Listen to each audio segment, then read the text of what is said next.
ರಾಜಧಾನಿ ಬೆಂಗಳೂರಿನಲ್ಲಿ ಪುಂಡ ಯುವಕರು ಹುಚ್ಚಾಟಗಳು ನಿಲ್ಲುವ ಲಕ್ಷಣಗಳೇ ಕಾಣ್ತಿಲ್ಲ. ಒಂದೇ ಸ್ಕೂಟಿಯಲ್ಲಿ 4 ಜನ ಡ್ರೈವಿಂಗ್ ಮಾಡಿ ಹುಚ್ಚಾಟ ಮೆರೆದಿದ್ದಾರೆ. ಡೆಡ್ಲಿ ಡ್ರೈವಿಂಗ್ ಮಾಡಿ ಇತರ ಸವಾರರ ಜೊತೆಗೂ ಕಿರಿಕ್ ತೆಗೆದಿದ್ದಾರೆ. ರಸ್ತೆಯಲ್ಲಿ ಸಂಚಾರ ಮಾಡುತ್ತಿದ್ದ ಕಾರಿನ ಚಾಲಕಿ ಮೇಲೆ ಕಿರಿಕ್ ತೆಗೆದಿದ್ದಾರೆ. ಕಾರಿಗೆ ಇದ್ದಕ್ಕಿದ್ದ ಹಾಗೆ ಯುವಕರು ಅಡ್ಡ ಬಂದಿದ್ರು. ಹಾರನ್ ಹೊಡೆದಿದ್ದಕ್ಕೆ ಪುಂಡ ಯುವಕರು ಆವಾಜ್ ಹಾಕಿದ್ದಾರೆ. ಪುಂಡರ ಹುಚ್ಚಾಟದ ದೃಶ್ಯ ಕಾರಿನ ಡ್ಯಾಶ್ ಕ್ಯಾಮ್ನಲ್ಲಿ ಸೆರೆಯಾಗಿದೆ.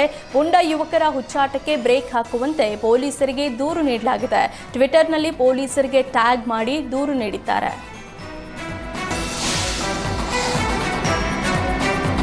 ಹುಬ್ಬಳ್ಳಿ ಪೊಲೀಸರು ಭರ್ಜರಿ ಕಾರ್ಯಾಚರಣೆ ನಡೆಸಿ ಓರ್ವ ಕುಖ್ಯಾತ ಮನೆಗಳನ್ನು ಬಂಧಿಸುವಲ್ಲಿ ಯಶಸ್ವಿಯಾಗಿದ್ದಾರೆ.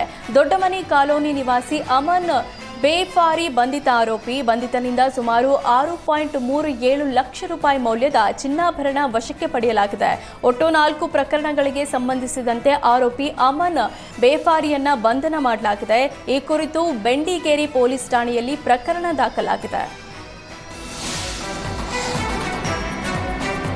ವೇತನ ವಿಳಂಬ ಮಾಡಿದ್ದಕ್ಕೆ ಗದಗದಲ್ಲಿ ನರೇಗಾ ನೌಕರರ ಪ್ರತಿಭಟನೆ ನಡೆಸಿದ್ರು. ಗದಗ ಜಿಲ್ಲಾ ಆಡಳಿತದ ಭವನದ ಎದುರು ಮಳೆ ಲೆಕ್ಕಿಸದೆ ಪ್ರತಿಭಟನೆ ನಡೆಸಿದ್ರು. ಕಳೆದ 5 ತಿಂಗಳಿನಿಂದ ವೇತನ ಪಾವತಿಯಾಗದ ಹಿನ್ನೆಲೆ ಪ್ರತಿಭಟನೆ ಮಾಡಿ ಆಕ್ರೋಶ ವ್ಯಕ್ತಪಡಿಸಿದ್ರು. ನ್ಯಾಯಯುತ ಬೇಡಿಕೆ ಈಡೇರಿಸುವಂತೆ ಆಗ್ರಹಿಸಿದ್ರು.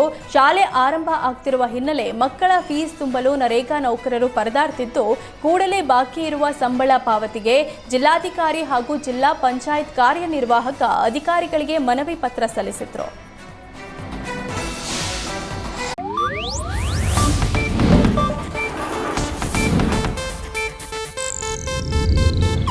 ಇದು ಏಷ್ಯಾನೆಟ್ ನ್ಯೂಸ್ ನೆಟ್ವರ್ಕ್ ಪ್ರಸ್ತುತಿ.